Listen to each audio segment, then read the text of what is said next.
यशोदानंदन ब्रजजन रंजना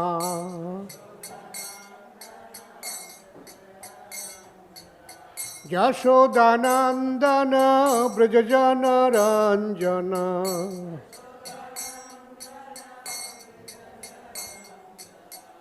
यमुना तीरा वनचारी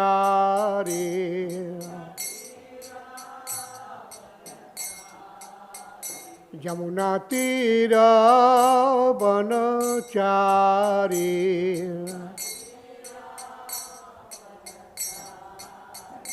जय राधा माधव कुंज बिहारी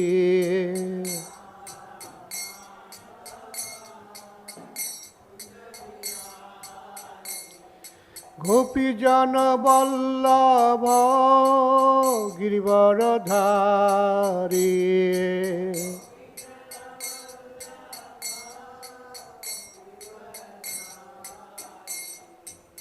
यशोदानंदन ब्रजजन रंजना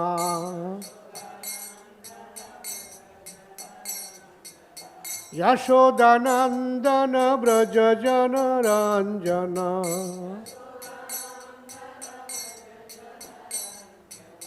यमुना तीरा वनचारी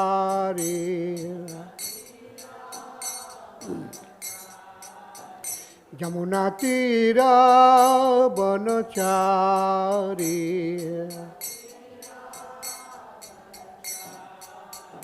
जय राधा माधव कुंज बिहारी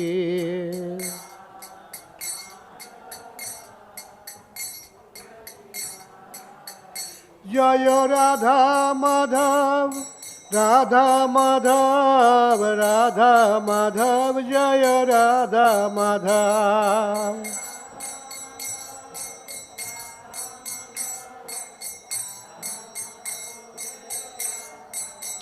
जय पंचतत्व पंचतत्व पंचतत्व जय पंचतत्व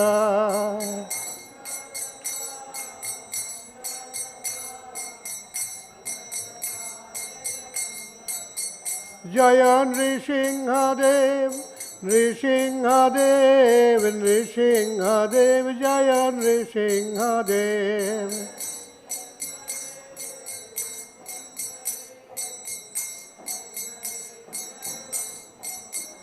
जय प्रहलाद महाराज प्रहलाद महाराज प्रहलाद महाराज जय प्रहलाद महाराज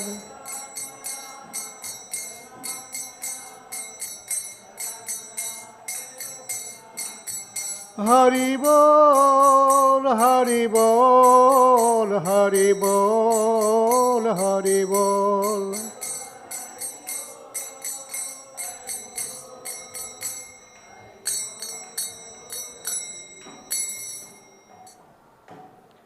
जय ओम विष्णुपाद परमहंस परिव्राजक आचार्य अष्टोत्तर शत श्री श्रीमद् अभय चरण अरविंद भक्ति वेदांत स्वामी महाराज श्री प्रभुपाद की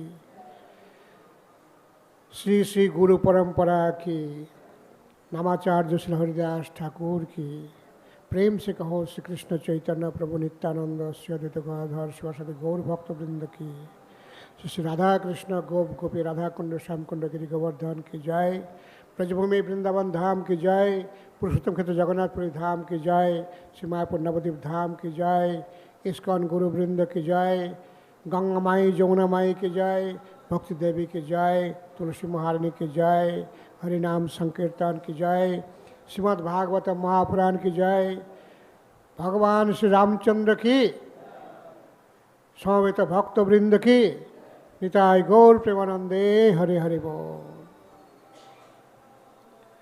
ओम अज्ञानतिमिरान्धस्य ज्ञानाञ्जनशलाकया चक्षुरुन्मीलितं येन तस्मै श्रीगुरवे नमः। श्रीचैतन्यमनोभीष्टं स्थापितं येन भूतले स्वयं रूप कदा मह्यं ददाति स्वपदान्तिकं। वन्देऽहं श्रीगुरो श्रीयुतपदकमलं श्रीगुरून् वैष्णवांश्च Srirupam sagrajatam sahagana raghunathannitam tang sajivam Sadvaitam savadhutam parijana sahitam Krishna chaitanya devam Sri Radha Krishna padan sahagana lalita Sri Vishakhanitangscha Namo Om Vishnu Padaya Krishna Pristhaya Bhutale Srimate Bhakti Vedanta Swaminiti Namine Namaste Saraswati Deve Gauravani Pracharine Nirvishesha Shunyavadi Paschatya Desotarine Vancha Kalpa Tarubhascha Kripa Sindhu Bhayavacha Patitanang Pavanebho Vaishnavebho Namo Namaha Namo Mahabadanyaya Krishna Prema Pradayate Krishnaya Krishna Chaitanya Namne Gauratise Namaha He Krishna Karuna Sindho Dinabandho Jagatpate Gopisha Gopika Kanto Radha Kanto Namostute Tapta Kanchana Gaurangi Radhe Vrinda Vaneshwari Vrishabhanu Sute Devi Pranamami Hari Priye Ramaya Ramabhadraya Ramachandraya Vedhase Raghunathaya Nathaya Sitaya Pataye Namaha Jai Shri Krishna Chaitanya Prabhu Nityananda Sri Advaita Gadadhar Sivasadi Gaur Bhakta Vrinda Hare Krishna Krishna Krishna Hare Hare Hare Rama Rama Rama Hare Hare Om Namo Bhagavate Vasudevaya Om Namo Bhagavate Vasudevaya Om Namo Bhagavate Vasudevaya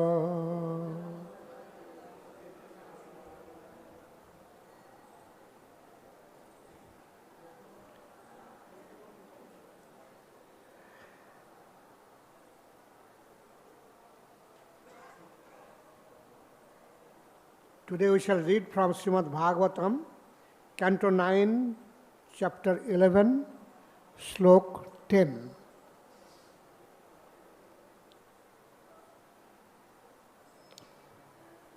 Etc.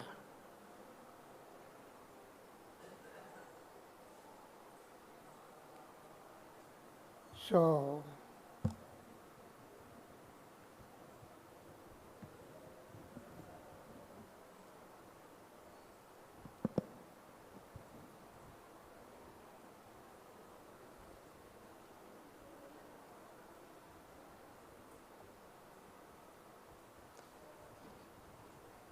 Lord Rāmacandra, after battle with Ravana, returned to Ajodhya with Pushpak Biman, and then he is settled. He performed very good big sacrifice, donated lot of wealth to the Brahmanas, properties, and in that way he was happy at Ajodhya. In the meantime, he had idea that he wants to find out what is the opinion of the public. Because in those days, those kings would be very cautious about maintaining their aristocracy, their good name, fame from their dynasty. So Lord Rāmacandra also went incognito to find out what is the situation, what is the public opinion, if there is. So then he found something.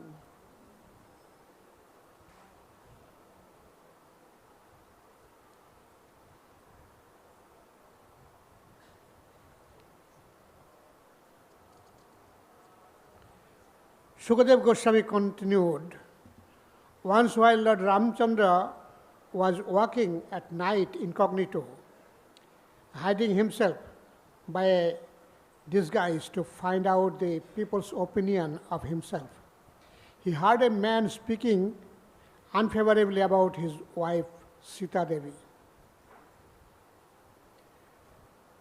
Nahang vibhormi tang dustam asating parabhesmagam stoinohi bibriyat Sītaṃ Ramo naham bhaje punaha.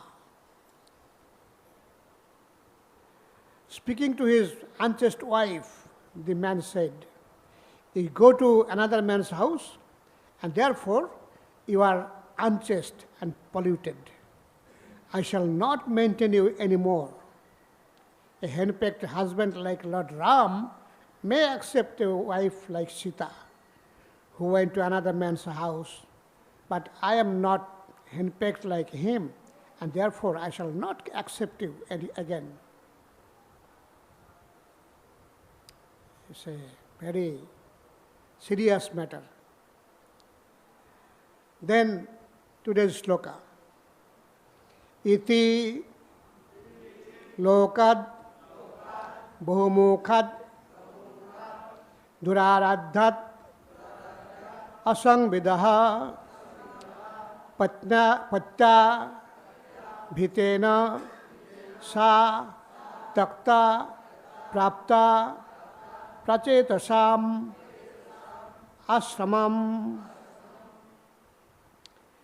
Iti lokād bahu-mukhād durārādhyād asaṁvidaḥ patyā bhītena sa tyaktā prāptā prācetasa-āśramam. Iti lokād bahu-mukhād durārādhyād asaṁvidaḥ patyā bhītena sa tyaktā prāptā prācetasa-āśramam.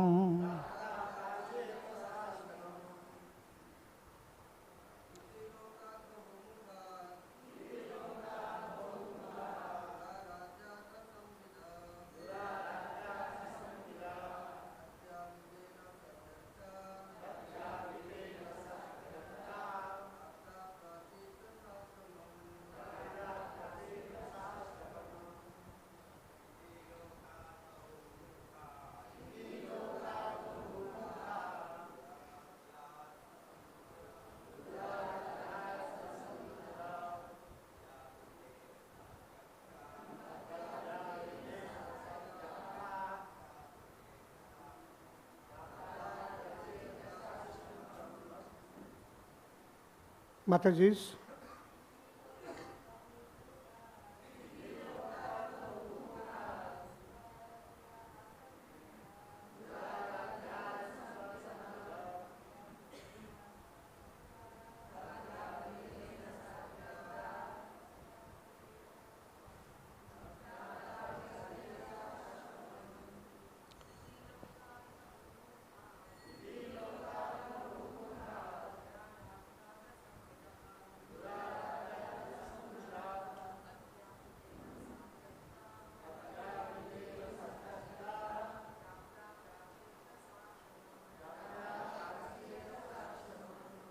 iti, thus, lokāt, from persons, bahu-mukhād, who can talk nonsensically in various ways, durārādhyāt, whom it is very difficult to stop, asaṁvidaḥ, who are without full knowledge, patyā, by the husband, bhītena, being afraid, sa, mother Sītā, tyaktā, was abandoned, prāptā, went, prācetasa-āśramam, to the hermitage of prācetasa Vālmīki Muni. Translation. Śukadeva Gosvāmī said, men with poor fund of knowledge and a heinous character speak nonsensically. Fearing such rascals, Lord Rāmacandra abandoned his wife Sītādevī, although she was pregnant. Thus Sītādevī went to the ashram of Vālmīki Muni. I was told to speak on the topic that Lord Rāmacandra sacrificed for a higher purpose, right? Something like that. So for that, yesterday's sloka was a very exemplary, that he gave up his kingdom, rightful kingdom, and went to forest without hesitation, just like the soul of a saint leaves the body, without any expectation, any grievance in heart. So in that way, Lord Ramchandra left for forest for 14 years, when it was very unexpected situation. Then this area is also again another situation when Mother Sītā was pregnant. She was supposed to give birth to her children. In the meantime, she was abandoned by Lord Ramchandra. It's very, very painful situation. So in this regard, in the Ramayana, the description is given. I was thinking of reading it.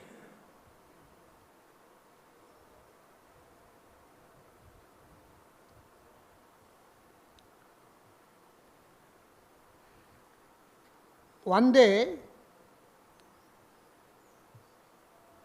Ram understood that Sītā was pregnant.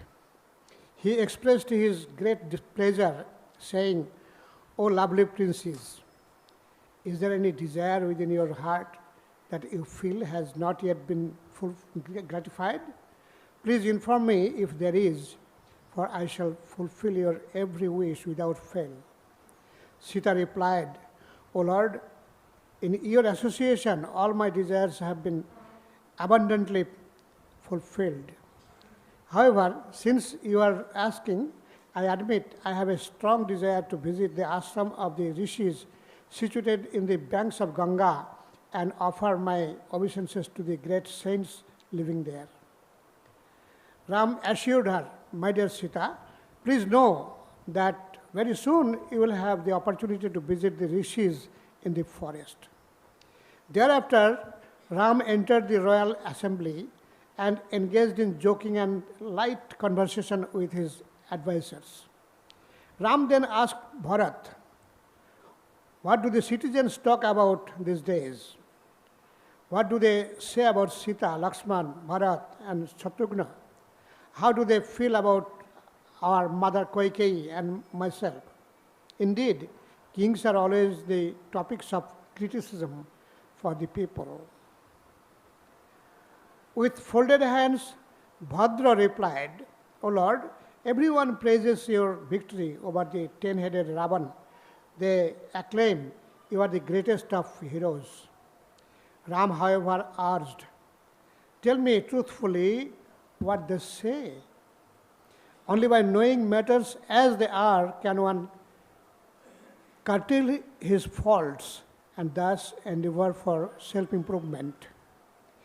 O Bhadra, there is no need for you to be afraid. I have already understood that envious people are spreading rumors about me through Ajodhya. I have even personally heard some people criticize me for taking back a woman who remained so long in the house of another." Hearing this, Bhadra bowed to Ram and replied, "Whether good or bad, I do not know. However, this is what people are saying in the marketplaces and in the city streets.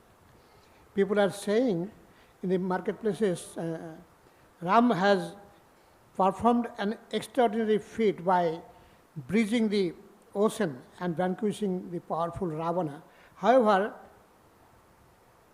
has it occurred to him that he has brought home a woman who was abducted by the Rakshasa king and forced to sit upon his lap. Does Ram not feel disgust at enjoying a woman who remained with Ravan for almost one entire year? O Lord, these are the things people are speaking about you. Shocked and dismayed to hear this, Ram then asked the other ministers if that Bhadra had said was true. What Bhadra said was true. They all confirmed it was so. Ram was fully aware of Sita's complete purity and innocence, but he could not tolerate the shame of having to hear that people were mocking him in this way. Ram made up his mind to abandon his unsuspecting wife and called for Lakshman.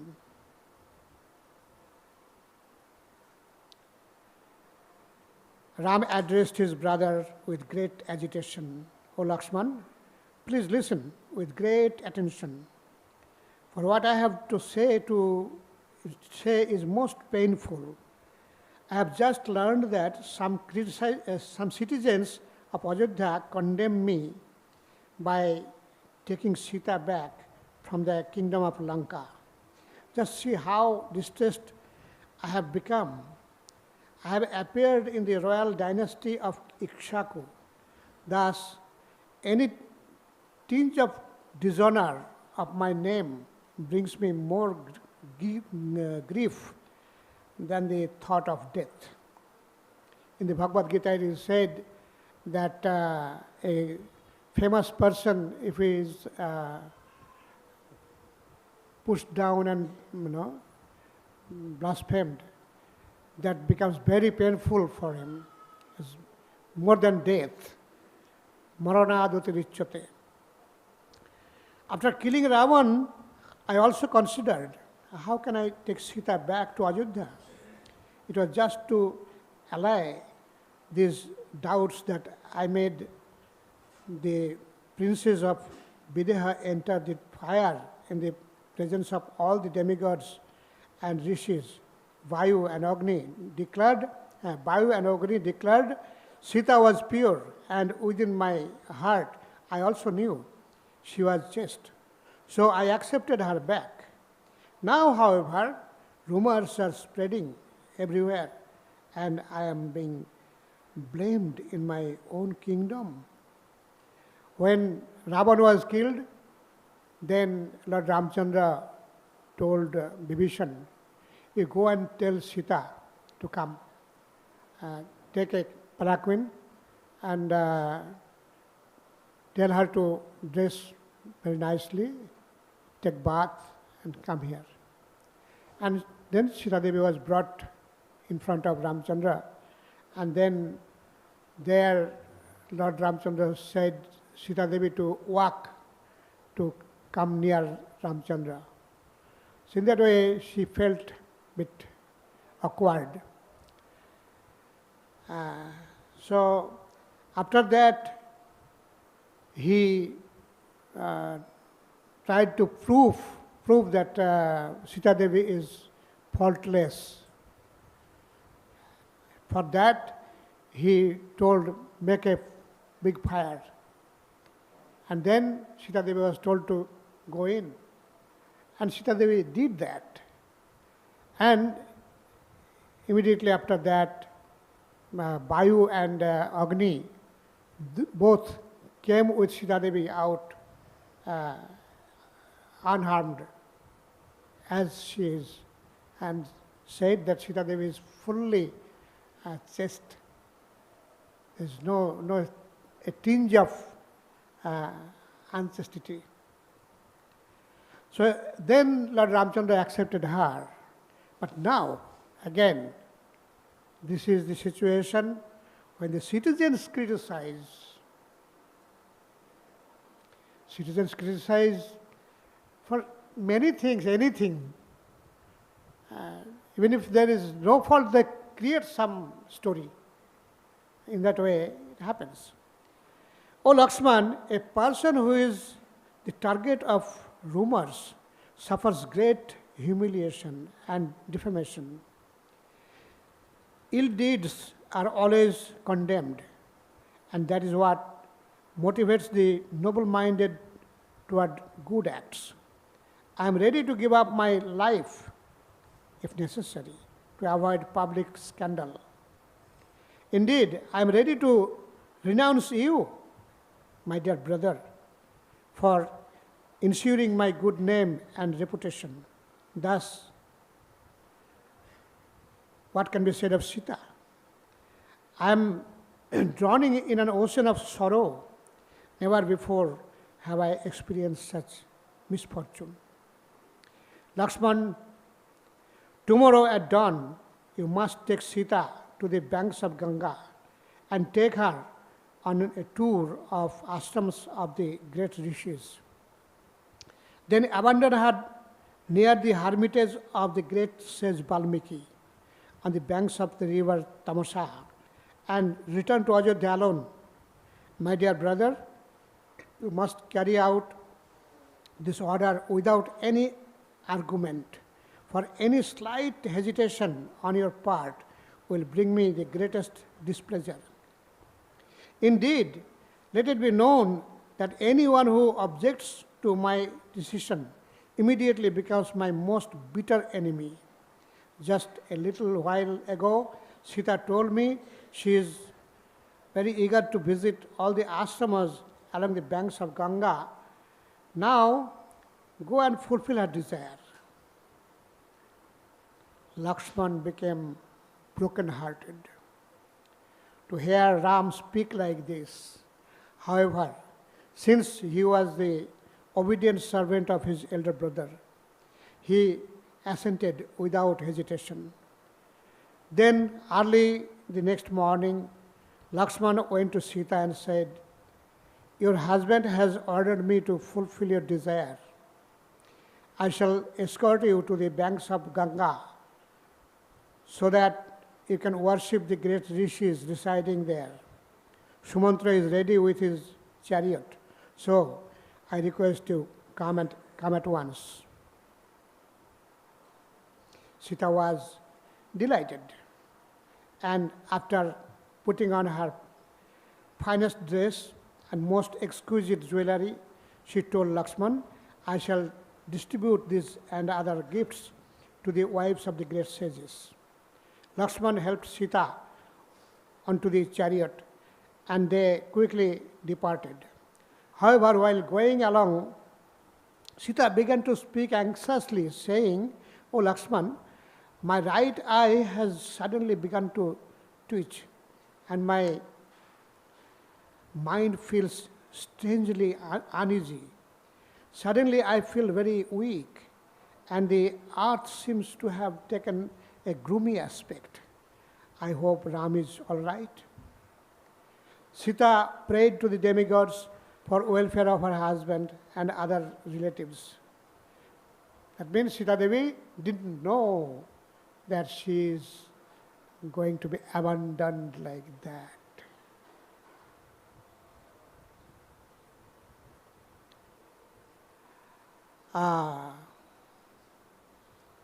Sītā prayed to the demigods for welfare of her husband and other relatives. Lakshman then said in a voice choked with tears, "I hope you too will not meet with misfortune." That's an indication. By evening, Sītā, Lakshman and Sumantra means the chariot driver of Lord Rama, Sumantra reached the banks of river Gomoti and spent the night there. Early the next morning, they continued their journey. By afternoon, they came to the banks of Ganga. Upon dismounting their chariot, however, Lakshman broke down and cried, for he could no longer contain his grief. Feeling great concern, Sītā inquired, "O Lakshman, what is wrong? Now that we have reached our destination, you should be happy." "Indeed, Your sadness makes me uneasy. Have just 2 days of separation from Ram brought you so much anguish. I love Ram dearly, yet I have not become so disturbed. Please compose yourself, for we must now cross the Ganga to have audience of the great rishis. Thereafter, we can quickly return to Ayodhya, for I also long to see Ram. After wiping the tears from his eyes, Lakshman arranged for a boat and escorted Sītā across the Ganga. Upon reaching the other side, Lakshman tearfully confessed, O princes of Videha, the all-good Lord Ram has entrusted me with a most painful task. Indeed, by performing this duty, I shall become infamous in the eyes of the world. It would have been better if I had died rather than execute your husband's order. O noble lady, please forgive me for what I am being forced to do. Lakshman fell to the ground, weeping bitterly. With great indignation, Sītā asked, O Lakshman, what is the matter? I cannot understand what you are saying. Please tell me clearly what is troubling you. Has some great misfortune befallen Ram that you do not have the courage to tell me? With his head bowed down, Lakshman replied in a voice choked with tears. While sitting in the royal court, Ram learned that rumors were circulating throughout Ayodhya, accusing him of impropriety. Everywhere people blamed Ram for accepting you back. This public censure pains him unbearably. O Sītā, I know that you are faultless, and so do Ram. Therefore, do not misunderstand the king, for he has been forced to relinquish you to maintain the good name of the Ikshvaku dynasty. O princes of Videha, do not be broken-hearted, for the abodes of Brahmarshis that are situated on the banks of the Ganga are celestially beautiful.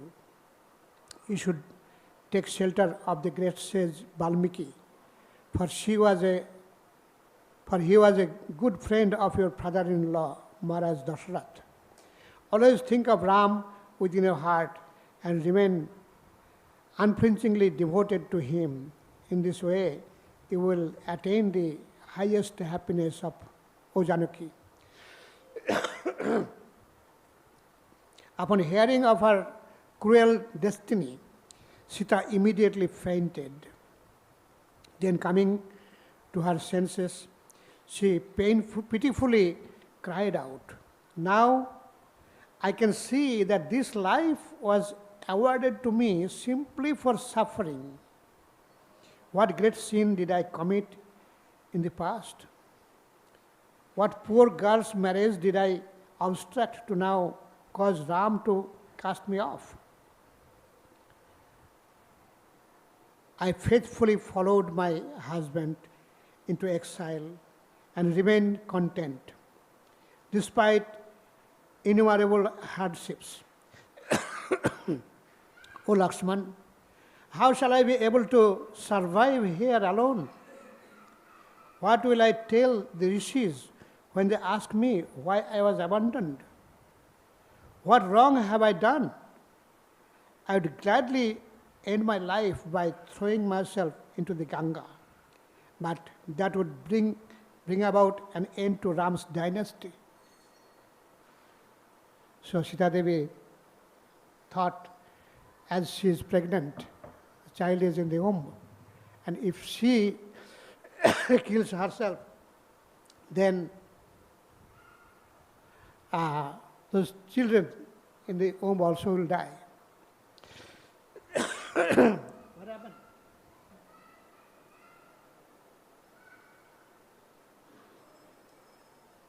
I think it is good to read the facts. Becoming somewhat more composed, Sītā told Lakshman, I know that you are merely carrying out your duty.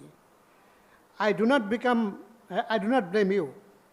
Go back to Ajodhya now and offer my respects to my mother-in-law. Touch the feet of my husband and please deliver the following message.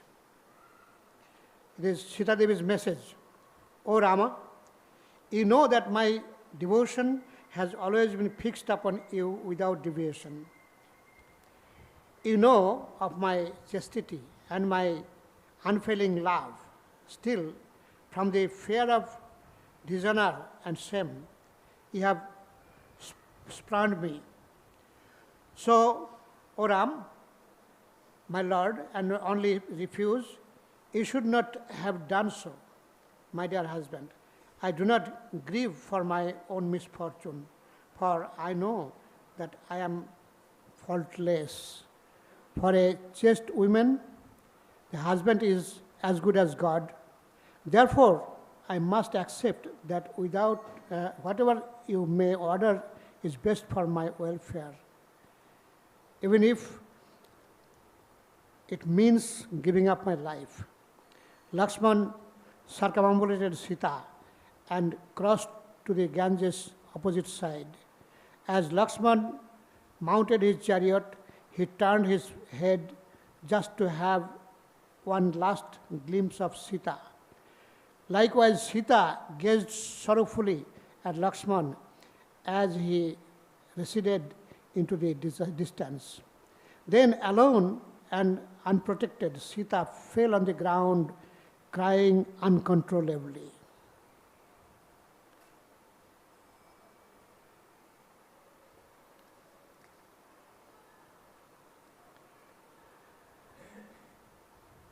Some disciples of Vālmīki happened to see Sītā weeping, and they ran to their master, saying, "O master, come quickly.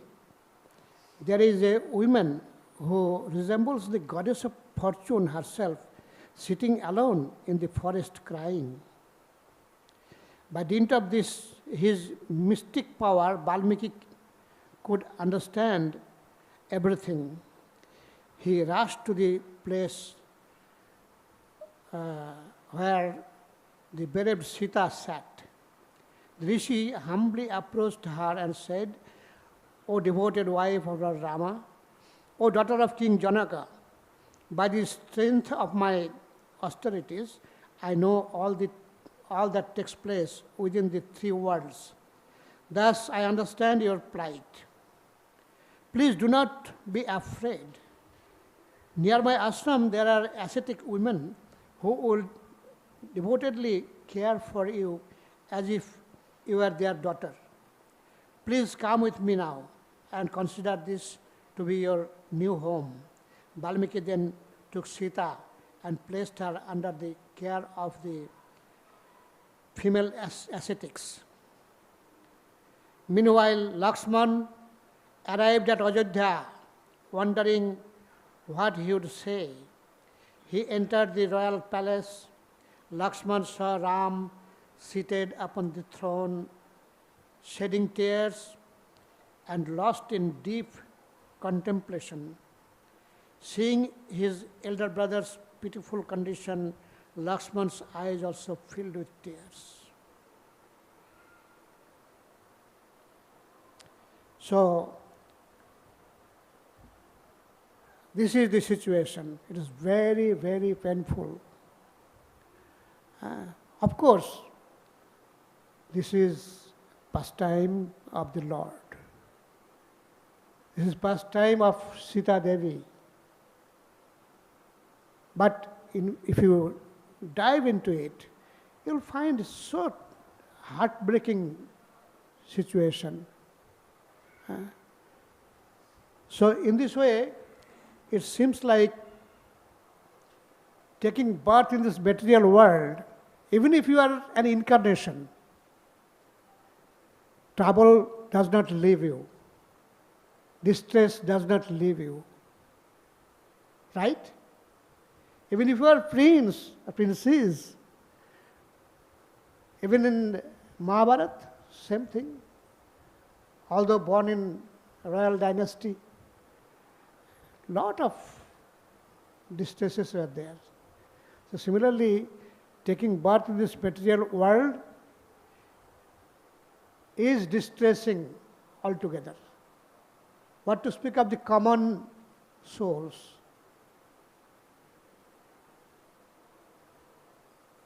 Hare Krishna. Any question, comment?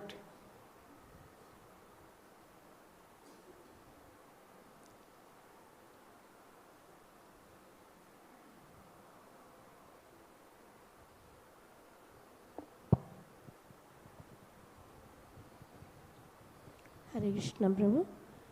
Thank you for that nice pastimes of Lord Sītā, Mata Sītā. So I want to understand now in this age of feminism they promote. They say that Lord Rāmacandra did injustice to Mother Sītā. So how can we understand that, Prabhu? Yeah. Mother Sītā was pregnant. The time when she needs a lot of protection and care, support. But she is being abandoned in the forest. Fortunately, it was near Vālmīki's ashram. And in the ashram, then in due course of time, she gave birth to two of the sons. One day Shatrughna was going to Mathura, his kingdom, and on the way he came there and he heard in the Vālmīki's ashram that Sītādevī gave birth to two sons. Then he left, and after some time, after some years, he came back to Vālmīki's ashram again. In the meantime, he found Love and Kush, grown up and singing Ramayana. Anyway, so your question was that Lord Rāmacandra did injustice. But for the sake of maintaining a reputation of the dynasty, it was important for Lord Rāmacandra to show an example that if necessary, he can abandon even a most chaste wife, Sītā, if necessary. So, in that way, an ideal king would punish even his own son if he is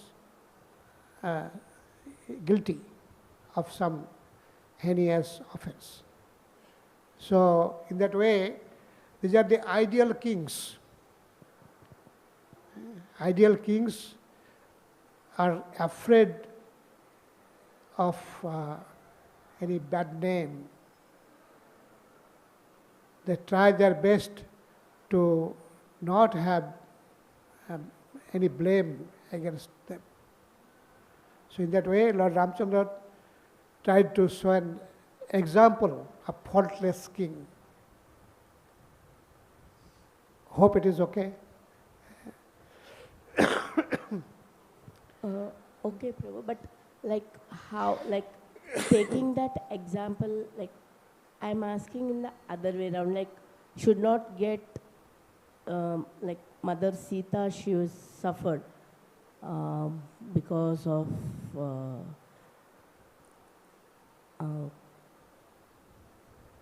abandonment, Prabhu. Yeah, of course. In this material world, mistakes take place.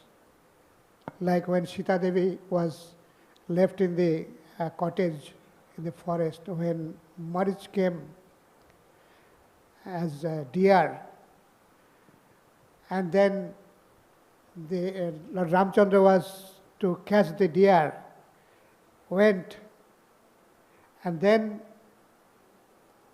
Marich was killed, and he sounded like Ram, saying, Lakshman, Sītā, please help. Then Sītādevī told Lord Lakshman to go, and as he was hesitating because he knew that there can be some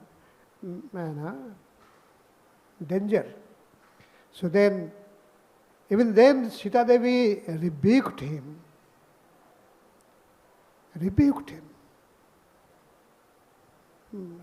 Badly. Even she said, oh, you are waiting for the moment that Lord Ram will die and you will enjoy me? Then Lakshman was unable to maintain it anymore. Then he left. And then Ravan took opportunity. So, in this way, Sītādevī also made mistake. So, that's how after she was abducted, Lord Ram was crying around in the forest, crying bitterly sometimes. And in order to bring her back, he did all that was required. Impossible things he has done possible. So there's no dearth of love for Sītādevī in the heart of Lord Rama. Right? Yes.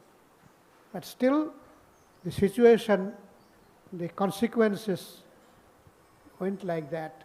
And then Lord Rāmacandra was forced to act like this. Hare Krishna. Yes, Guru Dakshina Prabhu.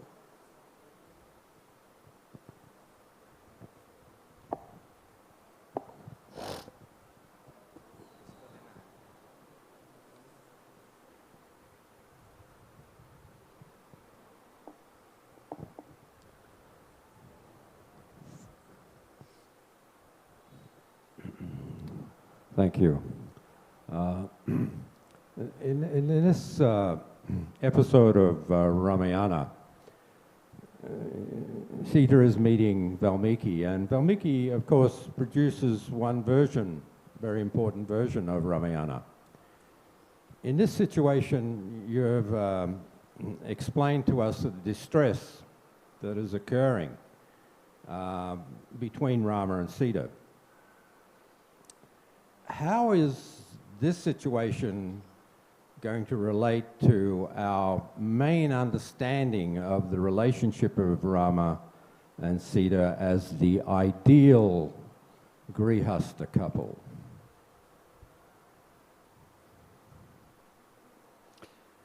Actually, Sītādevī also didn't feel, blame Lord Rama. Sītādevī did not blame Lord Rāmacandra. She understood that this is the situation.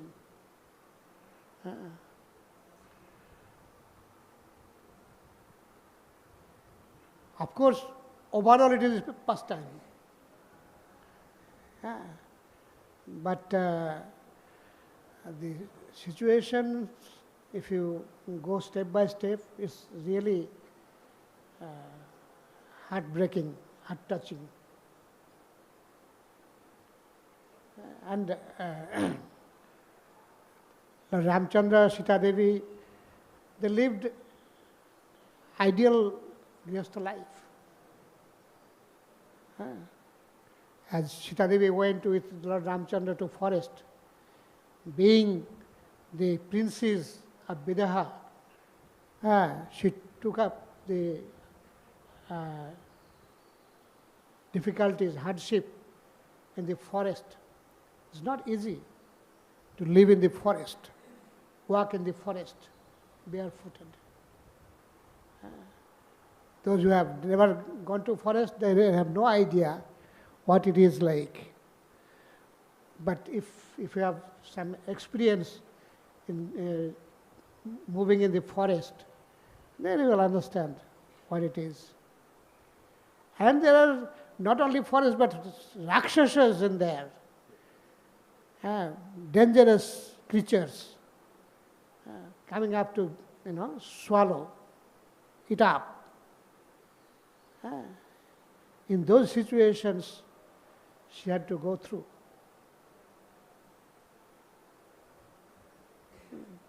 But she was always devoted to Lord Rāmacandra.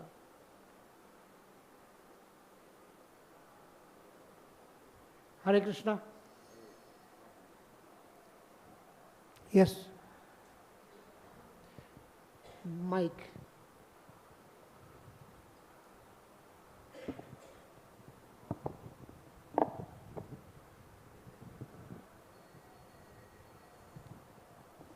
Hare Krishna Prabhu, thank you for such wonderful class. So we see that Sītādevī is saying that how my destiny has brought me to this position. So we know she is the wife of the Supreme Lord. So does destiny really play a role? Because they must have no karma at all. They are just playing the pastimes like normal human beings. So how do we understand this? That is destiny playing a role, or they are just showing us as an example that this might happen in this dukhalayam, the separation and all? Both. It is to teach us. It is to teach us that this material world is dukkhalayam ashashvatam. No matter where you take birth, even if you are prince or princess, even if you are an incarnation,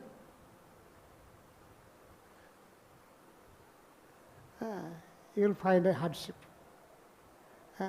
What to speak of common souls? So in that way it is to caution us that do not think of staying back in this material world. It's not going to be pleasing or wonderful. Of course, there are some superficial happiness, but behind that a lot of hardships waiting. So we should take lesson from this. Like we see Lord Ram is crying and Sītādevī is crying. Is it okay to cry and lament for the material relationships? Can we advance like that? Why not? Why not? They have genuine love for each other. They have got genuine love for each other, not just superficial, artificial, no. Genuine love for each other. That's what it should be. Not just for the sake of maintaining relationship, husband-wife. No. It is really, they love each other.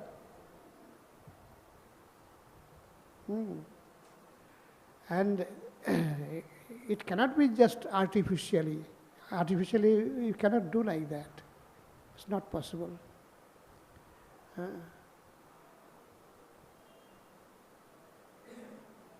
Love of Sītādevī, love of Rāmacandra, they were all actual love. Of course, crying, saying Sītā, Sīte, Sīte, that's also not bad. Crying, Lord Ram, hey Rāmacandra, oh Lord Rāmacandra, crying like this is required, important, and it is the highest perfection of life, isn't it? Eh? Like when Krishna went to Mathura and didn't come back, then Mother Yashoda, Nanda Maharaj were crying, "Oh Krishna, oh Krishna." They are crying so bitterly. They forgot their eating, sleeping, their everything, and crying day and night. Became almost blinded by crying. At that time,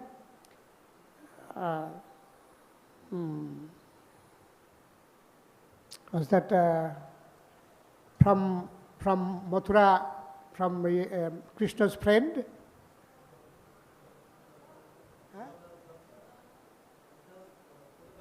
Uddhav.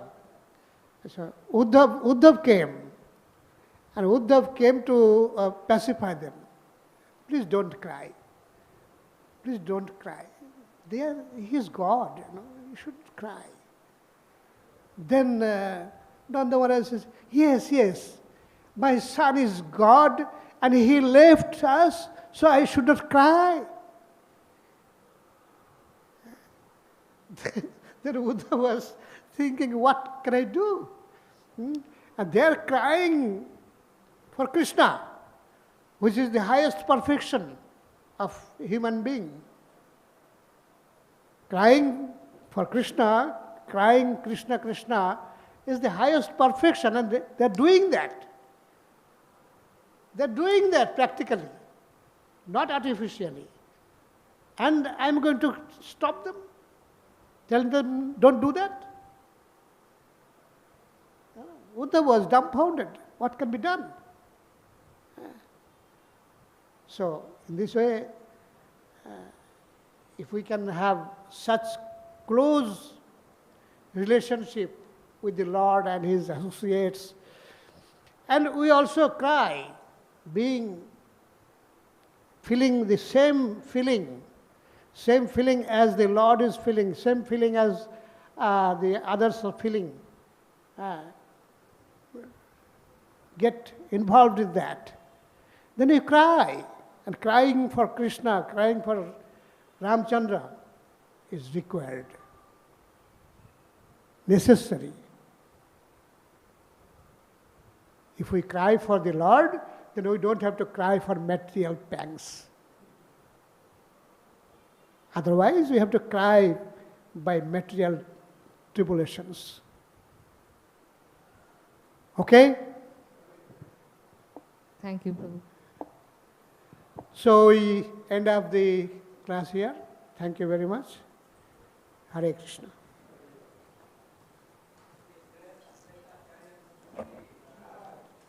Samaveta Bhakta Vrinda ki, Srila Prabhupada ki.